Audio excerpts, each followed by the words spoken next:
Ok, parabéns, muito lindo.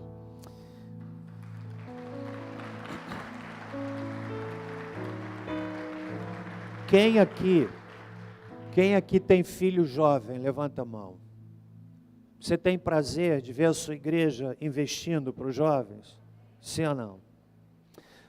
Eclesiastes capítulo 11 é o texto que nós vamos ler. Eclesiastes capítulo 11. A palavra de Deus diz assim: lança o teu pão sobre as águas, porque depois de muitos dias o acharás. Reparte com 7 e ainda até com 8, porque não sabes que mal haverá sobre a terra. Estando as nuvens cheias, derramam a chuva sobre a terra, caindo a árvore para o sul ou para o norte, no lugar em que cair, ali ficará. Quem observa o vento nunca semeará. O que olha para as nuvens nunca cegará. Assim, como não sabes qual o caminho do vento, nem como se formam os ossos no ventre da que está grávida, também não sabes as obras de Deus, que faz todas as coisas.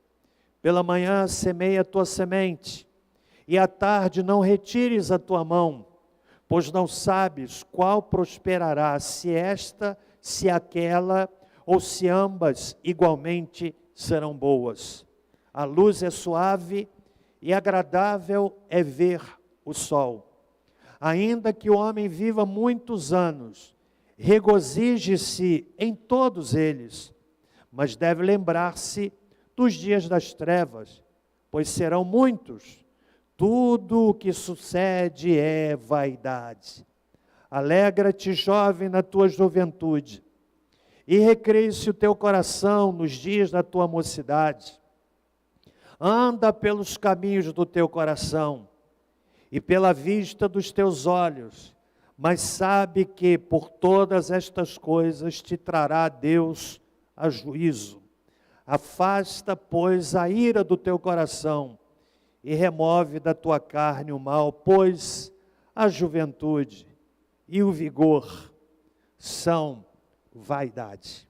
Senhor Deus, fala-nos através da tua palavra nessa noite. Em nome de Jesus. Amém. Conselhos bíblicos para jovens, adolescentes e quem mais deseja ter sucesso. O jovem normalmente não gosta de ouvir conselhos. Faz parte, infelizmente, dessa faixa etária chamada adolescência e juventude, a perda ou a falta da perspectiva de vida a partir da experiência, porque não tem. E o jovem, o adolescente, não são muito inclinados a ouvir conselhos. Por isso tomam decisões erradas, e quando a maturidade chega, quando a experiência alcança essa pessoa, ela olha para trás, e não é raro dizer assim: ah, se eu tivesse ouvido. Se eu tivesse ouvido meu pai, se eu tivesse ouvido minha mãe. Se eu tivesse ouvido, não é necessariamente pelo fato de não terem falado. É que os pais, as pessoas experientes falam, mas o jovem, o adolescente, tem essa tendência de não se abrir para conselhos. Não é verdade? Talvez eu esteja até falando aqui para pessoas que contam hoje experiências amargas, histórias amargas, páginas na sua vida amargas, porque não ouviram conselho. Por isso que nessa noite, quero me debruçar nesse texto. Vale a pena você anotar, porque são conselhos que servem para qualquer pessoa. Primeiro, porque emanam da palavra de Deus. E segundo, porque vem de uma voz da experiência. a voz de Salomão. Eclesiastes é colocado como um livro da fase final da vida de Salomão. Cantares está no início da sua vida, Provérbios no meio da sua vida e Eclesiastes no final da sua vida. Muito do que Salomão fala no livro de Eclesiastes, ele o faz respaldado por sua experiência. Por exemplo, capítulo 1, ele fala: eu busquei através da ciência, eu busquei através de bens, eu busquei através da riqueza, eu busquei através do poder, eu busquei sentido para a vida, e ele conclui: tudo foi vaidade. E aqui, nós temos então essa palavra de Salomão, que é um alerta. Alegra-te, jovem, da tua juventude, recreie-se o teu coração nos dias da tua mocidade. É um conselho dado para os jovens e adolescentes. Conselho, nem todo mundo quer recebê-lo.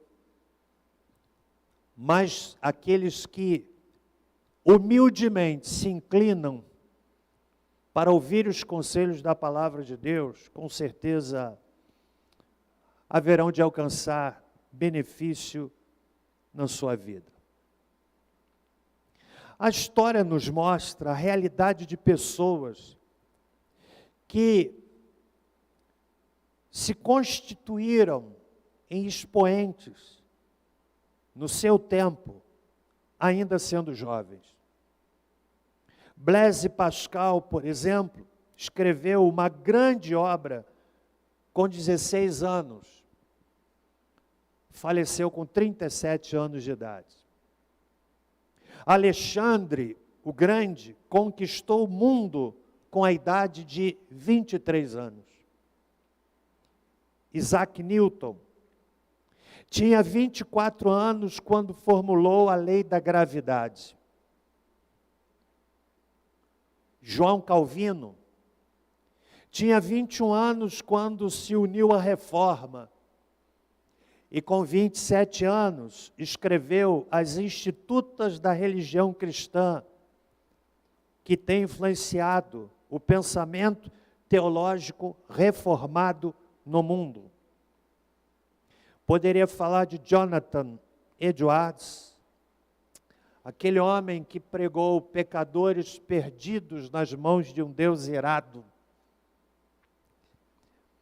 Poderia falar de Ivan Roberts, que lá no país de Gales foi expoente para um grande avivamento. Poderia citar um sem número de pessoas, numa lista enorme, melhor dizendo, de pessoas, que na juventude impactaram o seu tempo. E eu quero então dizer para você, jovem adolescente, que você pode fazer diferença. Se obedecer os conselhos que nós vamos extrair da palavra de Deus. Vamos a eles então. Qual é o primeiro conselho? Seja visionário. Lança o teu pão sobre as águas, porque depois de muitos dias o acharás. A antiga interpretação dessa passagem tem sua base na prática do Egito de semear durante a inundação do rio Nilo. Isaías, capítulo 23, verso 3, ele diz assim: através das vastas águas, vindo o cereal dos canais do Egito e a ceifa do Nilo, como a tua renda, Tiro, que vieste a ser a feira das nações. É a ideia de quem lança o pão sobre as águas, a semente sobre as águas. Pão aqui não é o pão que a gente tira do forno, mas a semente que é levada pelas águas e ela vai brotar adiante.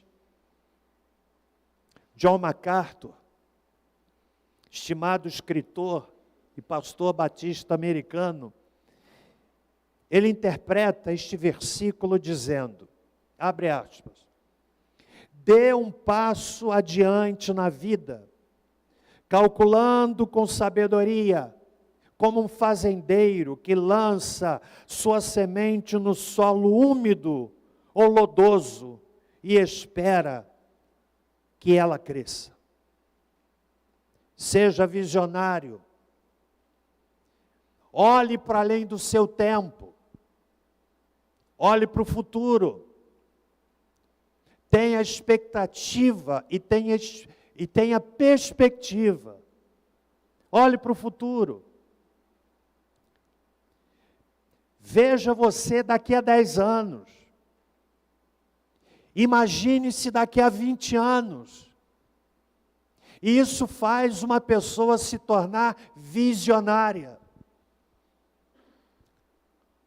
Pessoalmente, eu tenho me preocupado com os jovens da nossa cidade e também da nossa igreja.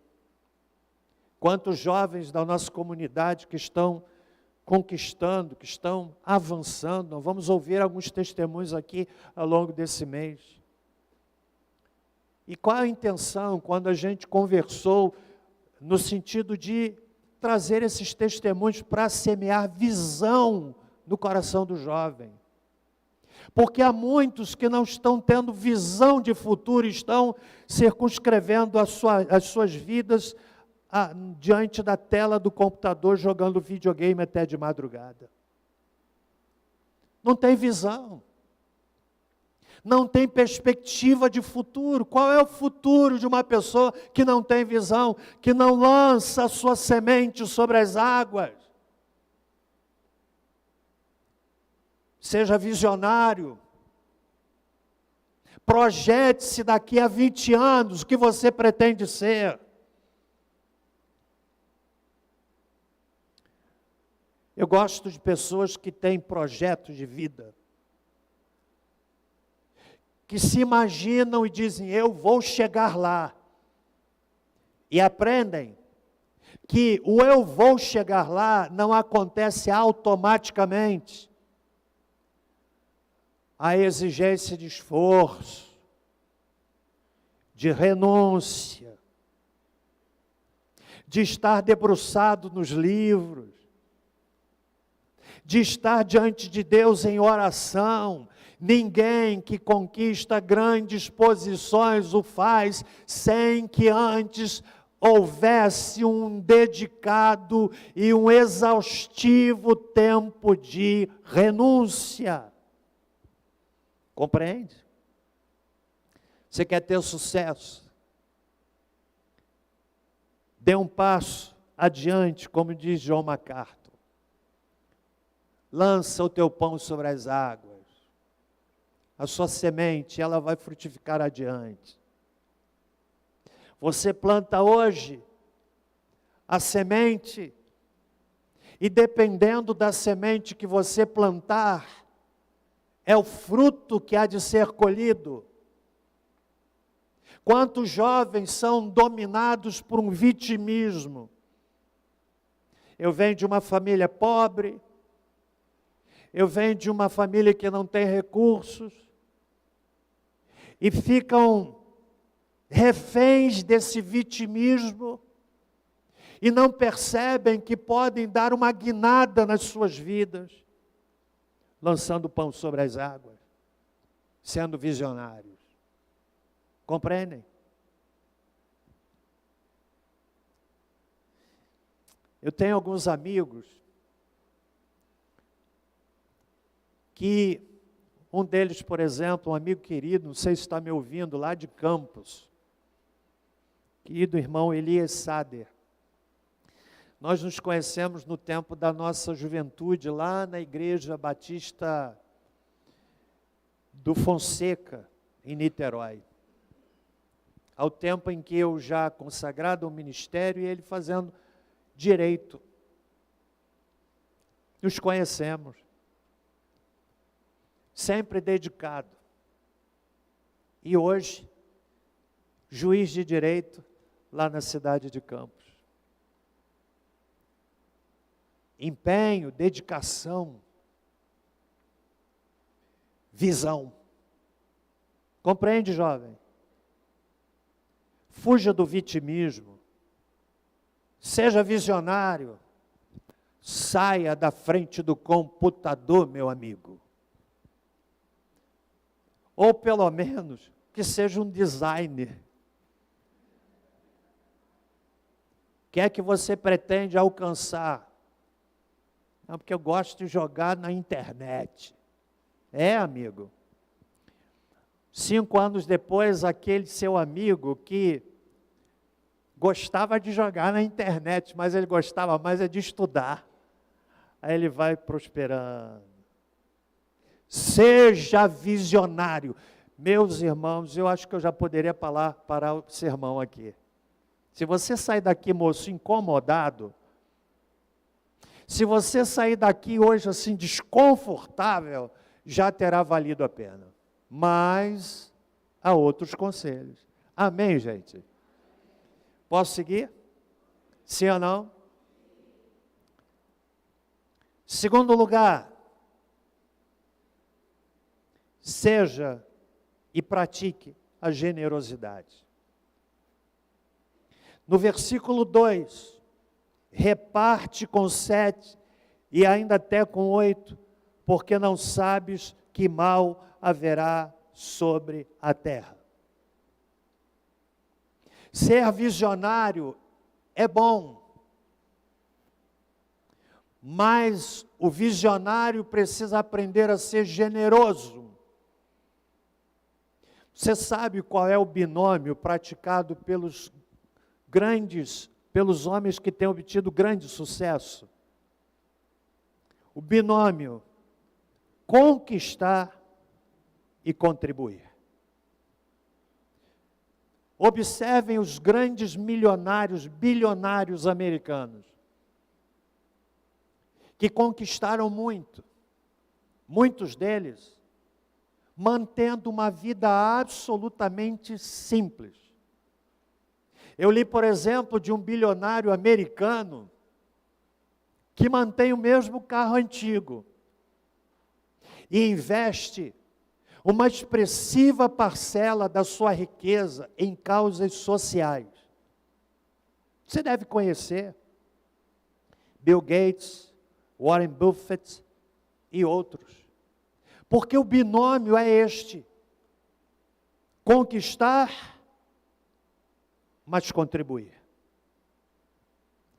Salomão está dizendo, reparte com 7 e ainda até com 8. Sabe o que é isso? Generosidade. Generosidade. A semente sobre as águas pode abençoar alguém necessitado. Mas a semente da palavra, que é a semente mais importante, sobre as águas, pode salvar alguém para a eternidade. Eu li essa frase num comentário e achei extraordinária.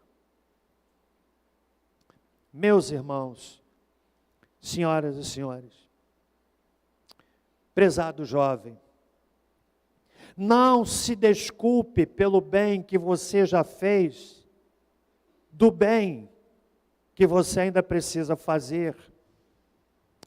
Em tempos difíceis, quando o número de pobres e necessitados aumenta, que sua generosidade seja proporcionalmente aumentada. Seja generoso.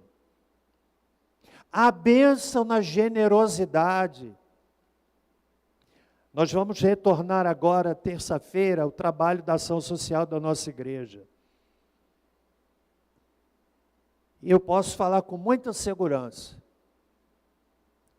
Um dos trabalhos sociais mais sérios desta cidade, feito por esta igreja, de forma silenciosa, sem placa, através das pessoas que são atendidas com alimentos, com medicamentos, com consultas e outras necessidades mais. Porque nós compreendemos o princípio da generosidade. Você quer ser abençoado? Aprenda a ser generoso. Eu penso, irmãos, que esta cesta de alimentos que a gente recolhe e transforma em cestas básicas para atender os nossos irmãos carentes, a irmãos nossos em dificuldades, e pessoas de fora da igreja que aqui vêm, e vêm com frequência.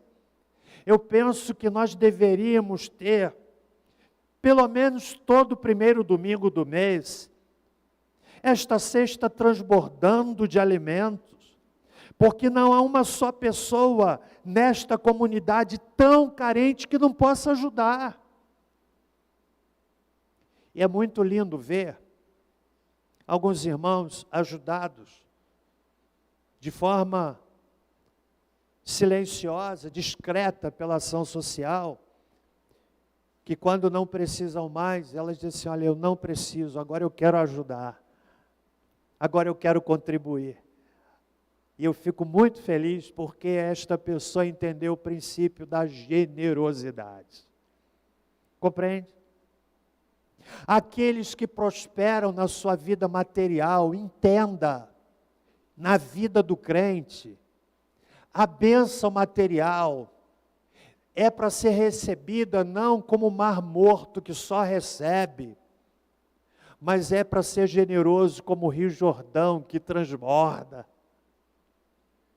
É para abençoar outros. Há pessoas que não entendem isto, que a bênção na vida do crente é para ser instrumento de bênção na vida de outras pessoas. E elas não entendem isso. Então esse é o segundo conselho. Estão comigo até aqui? Terceiro conselho. Primeiro, seja visionário. Segundo, seja generoso. Terceiro, fuja da preguiça. Eu não sei aqui, mas lá no Rio de Janeiro, onde eu venho, como tem gente preguiçosa. Verso 4. Quem observa o vento, o que diz a Bíblia? Nunca semeará. O que olha para as nuvens, nunca cegará. Sabe o que é isso? É você não ficar esperando acontecer, mas você quer fazer acontecer. Um dos grandes inimigos de muitas pessoas, especialmente dos jovens, eu preciso dizer e dar nome: preguiça. Tem menino preguiçoso e tem menina preguiçosa. Aliás, uma pista para você que está namorando uma moça ou namorando um rapaz. Observem se ele for preguiçoso, se ela for preguiçosa, chuta que é laço.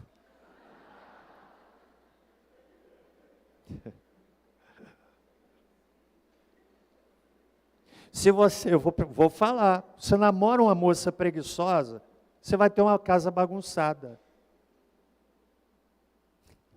Que nem uma casa que eu vi. Mas não foi aqui em Barra do Piraí. Pode suspirar agora. Chegamos naquela casa, meus irmãos, pensa numa casa que tinha roupa íntima espalhada pelo chão, calça meia. Pensa num furacão. Era aquela casa. Você vai casar com um menino que é preguiçoso, que começa a se coçar quando fala em trabalho. Você não pode esperar que depois do eu vos declaro marido e mulher, ele vai se tornando um homem que não é mais preguiçoso. Ok? Não pode esperar que há um ato mágico quando o celebrante diz assim, eu vos declaro marido e mulher. como He-Man, eu tenho a força. Você está rindo? Vai ser um preguiçoso depois. Provérbios 12, 11 diz assim: o que lavra a sua terra se fartará de pão. Provérbios 12, 11. Mas o que segue os ociosos estará falto de juízo. Está falto de juízo. O que lavra a sua terra se fartará de pão, mas o que segue os ociosos é falto de juízo. E é interessante que esse texto não está nem falando necessariamente na pessoa que é ociosa, mas na pessoa que anda com o ocioso.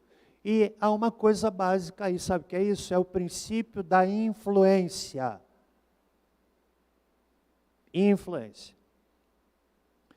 Recentemente trouxemos uma palavra aqui sobre o poder da influência. Todo mundo influencia, todo mundo é influenciado. Você está aqui e há elementos de influência na sua vida. Da moda, por exemplo. Das músicas, do jeito de vestir, do jeito de falar. Princípio da influência.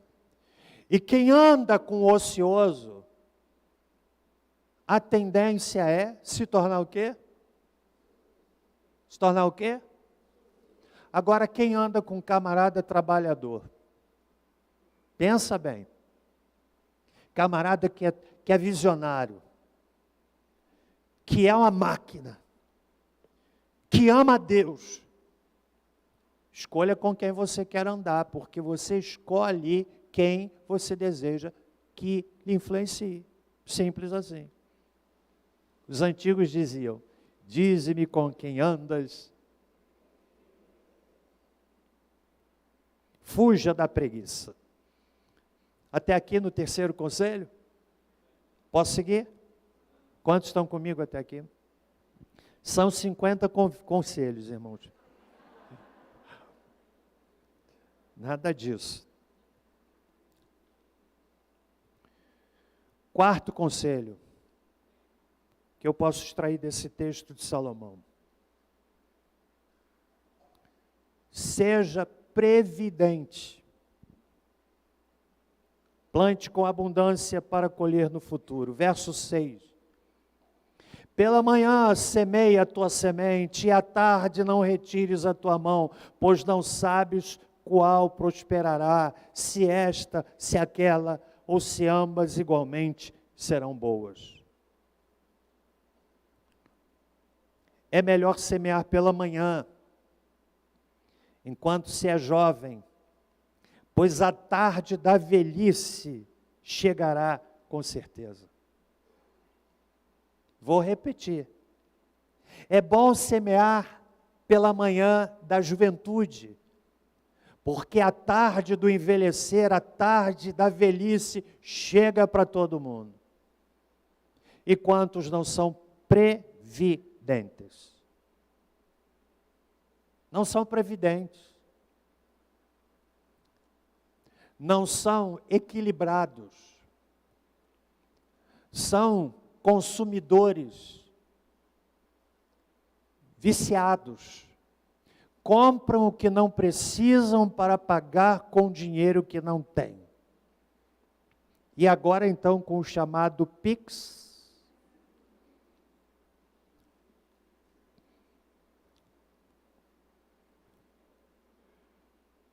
pela manhã semeia a tua semente. Não sabemos qual semente vai prosperar. O texto diz. Mas certamente, quem mais planta, mais chance tem de colher. Seja precavido. Repito, o entardecer da velhice chega para todo mundo.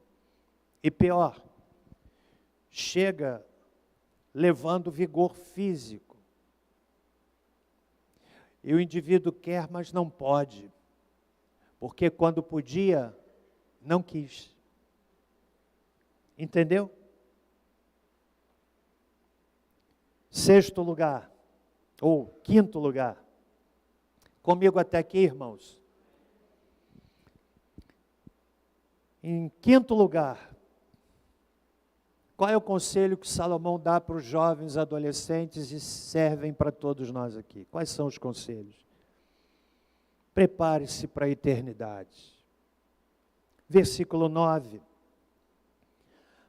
Alegra-te, jovem, na tua juventude, e recreie-se o teu coração nos dias da tua mocidade. Anda pelos caminhos do teu coração e pela vista dos teus olhos, mas sabe que por todas estas coisas te trará Deus a juízo. A Nova Versão Internacional traduz este versículo da seguinte forma: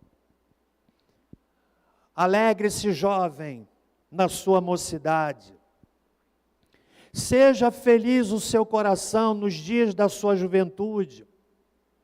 Siga por onde o seu coração mandar, até onde a sua vista alcançar. Mas saiba que por todas essas coisas Deus o trará a julgamento. Prepare-se para a eternidade. É natural também da juventude uma compreensão equivocada de que o indivíduo tem uma vida muito longa. E nós precisamos dizer que morrem pessoas idosas, sim ou não? Mas também morrem pessoas jovens, de muitas maneiras.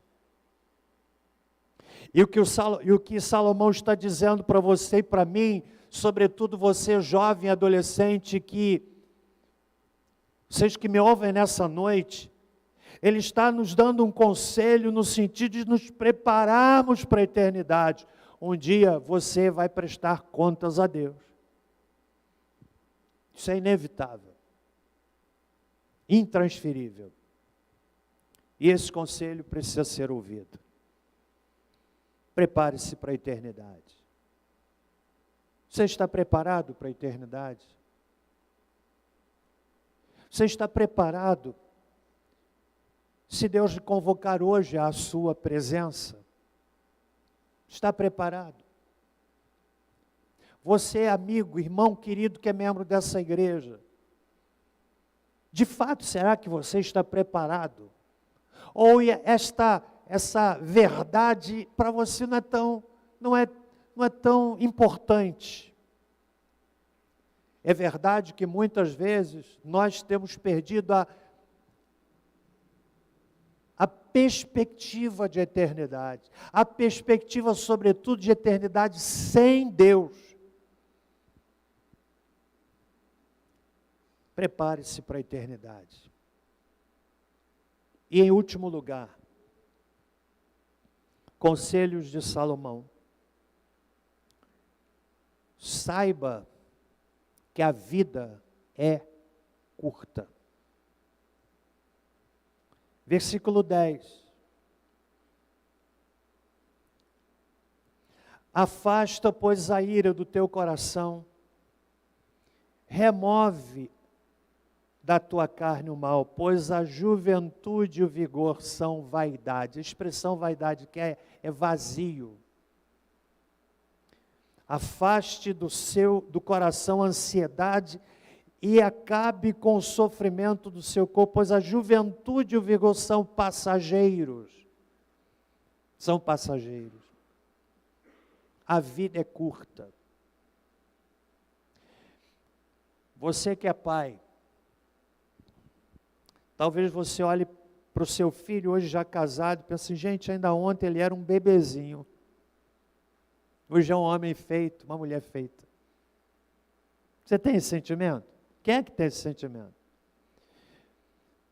E alguns até que olham para o filho barbudo, grande, maior, assim, meu, porque essas crianças, referindo-se ao marmanjo barbudo, a moça já feita, corpo de mulher, porque passa muito rápido. Não é verdade? Sabe o que eu aprendo com isso? A vida é curta. Eu olho para trás e eu me vejo com 22 anos quando eu cheguei aqui. Parece que foi ontem. E agora? Passados tantos anos.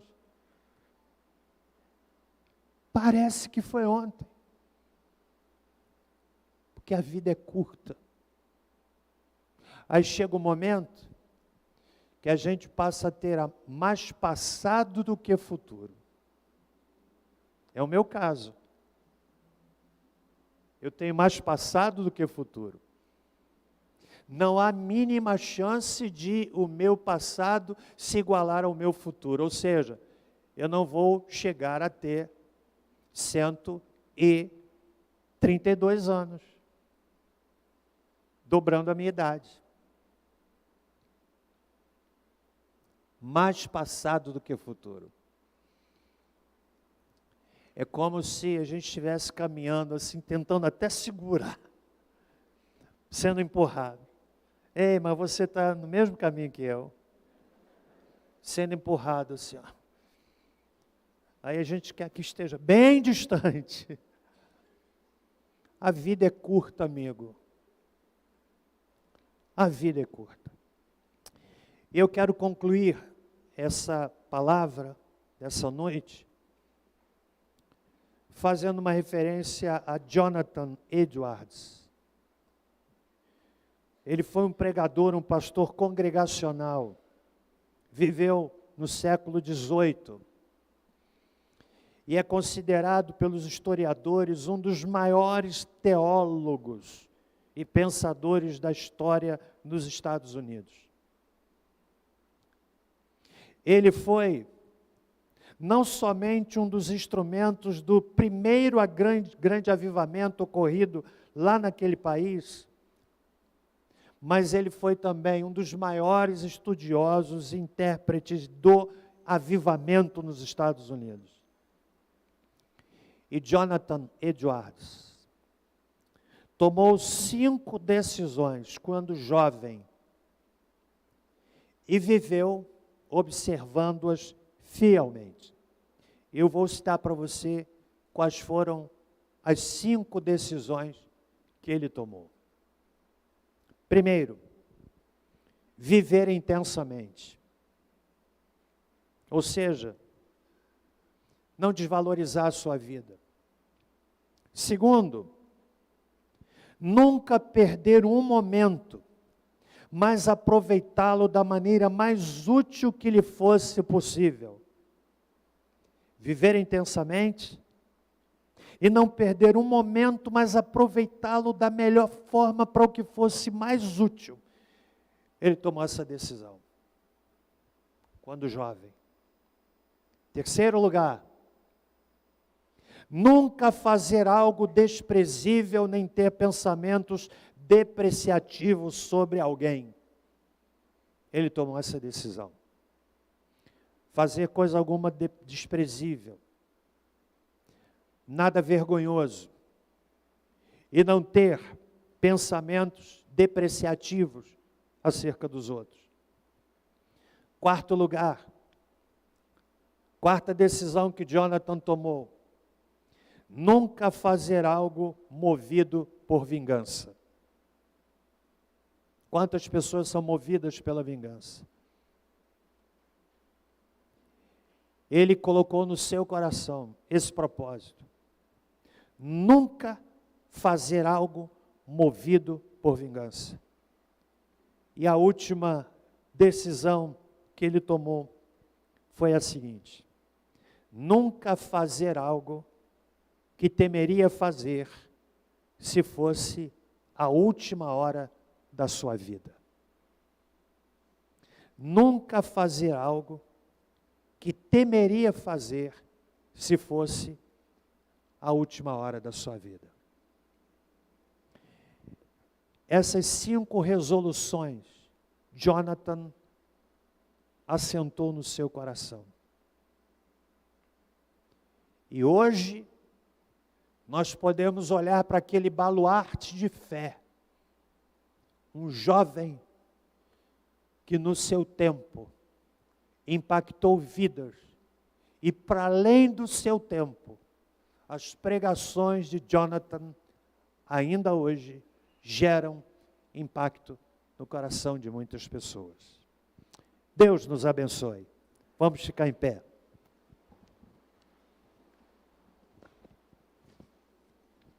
Nós vamos cantar um louvor, pessoal já da Beck aqui, por favor. E eu quero finalizar o culto dessa noite fazendo aqui alguns